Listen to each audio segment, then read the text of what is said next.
up, everybody? Welcome back to the channel. Guys, in this video we are talking about the 94 to 1998 Mustang, one of the most controversial and probably one of the weirdest generations of Mustang ever produced. Let's go. So if you're new to the Mustang game, maybe not, the history behind the 94 Mustang is actually a pretty interesting one.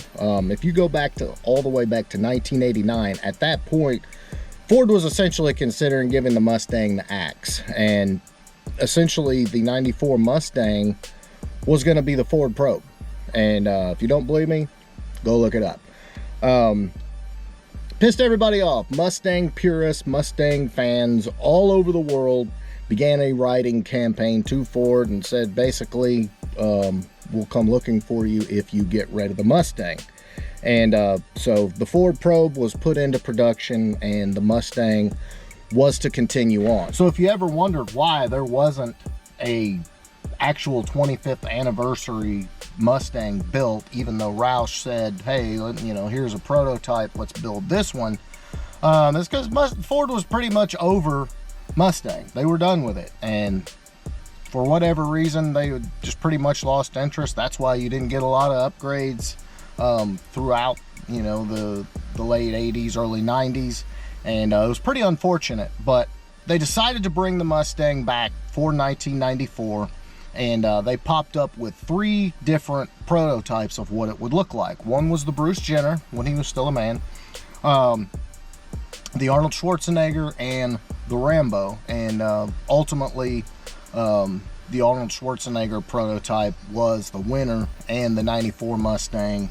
was born. All right, guys, because we are devoted here at Foxcast Media to give the SN95 some love, the car that typically doesn't get any love, I'm going to give you the top 5 baddest, rarest SN95s ever built. So let's get in it. All right, so number 5 is the 1995 Roush Mustang. Now, Roush Mustang's been around for a while, and here lately, you know, there's supercharger, wheels, suspension, some interior stuff. But the reason the SN95 Roush was so cool was because it wore an intake like you've never seen. Whether or not you can still find these anywhere, I'm assuming they still exist.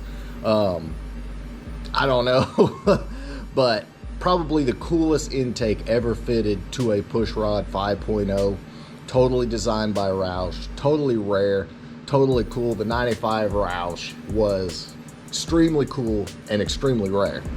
Number 4 is the Seline SR 351. Yes, guys, this was back in the day when everybody was sick of the Mustang not making enough horsepower to keep up with the Camaro and Firebird twins. So Seline did the unthinkable, what everybody wanted, and that was drop a 351 into their cars. Not just a 351, but also a supercharged 351. The cars were absolute monsters to this day. They bring extremely large money. They were built in pretty limited quantities.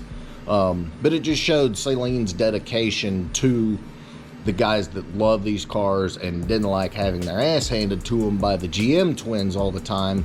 And they did it by putting a 351 in it. Cars are beasts. You probably can't afford one like me, but if you can, go buy one. They're badass. All right.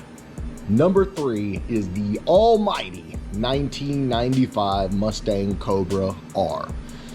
Unfortunately, they were made in limited quantities, but while we're on a 351 kick, yes, boys and girls, the 95 Cobra R had a 351 Windsor, GT40 heads, Cobra intake, 6-speed transmission. In my opinion, this is what all of the SN95 Mustang GTs, 94, 95, I would say at least, deserved. Hell, even in my opinion, the 93 Cobra should have had the 351.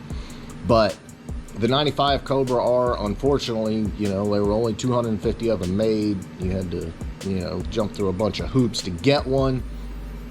But it just showed that Ford could do it, and it put again, Ford and GM back on that level playing field, despite it, you know, unfortunately being limited numbers.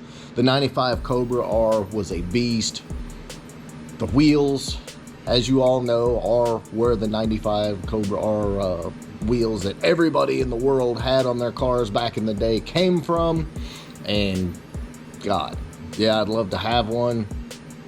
Unfortunately, prices are going way up and there's not many of them left, but definitely a very badass SN95.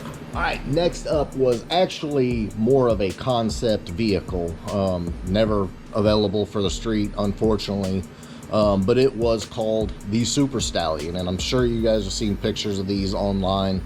One of the wildest paint schemes ever done back in the day, but car was beast, and it showed, you know, what you could do with the SN95 body style as far as styling and things of that nature. Under the hood had a nasty 4-valve with a twin screw supercharger sitting on top, and made its rounds through all the magazines, and extremely popular and inspired a lot of different thinking outside the box for SN95 owners back in the day. And number one, and still one of my all-time favorite Mustangs, is John Coletta's Boss.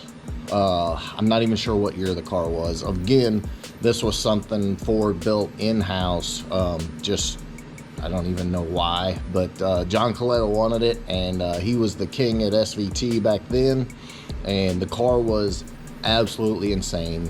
Brought back the Boss name, which hadn't been seen in many years. Had a 604 Boss 9 in it, 10-liter V8, and the car was an absolute monster. And geez, just watching videos of that car from back in the day, seeing the pictures, it was like, why can't you do this? Why can't you produce something like this for the masses? Why do we have this little 302 making the same horsepower it did back in 1987? It was cool, it was eye-opening, and again showed how aggressive and how nasty the SN95 could look, despite what they were putting on the streets, which wasn't all that aggressive looking. It had soft lines, but the Boss 9 again showed what could be done. The side exit exhaust and stuff like that was, again, more options, more ideas as far as styling goes. But at the end of the day, that thing was just a nasty 10-second tire frying freaking monster. Boss 9, number one. All right, guys, so like I said, don't sleep on the SN95. It's a great platform. It's a more rigid chassis than the Fox body. The interior is a lot better ergonomically wise than the Fox body. You've got all kinds of options as far as adding Cobra brakes. The cars were already 5-lug. It's a great platform. They only made them from 94 to 98. Take your pick, push rod or modular.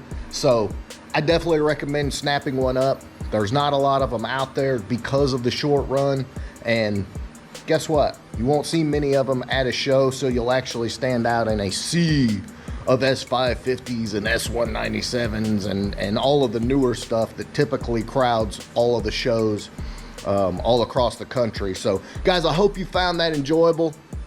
Drop me a comment below. What are some other badass SN95s you can think of? If you like this one, please drop me a big thumbs up. We'll catch you guys on the next one.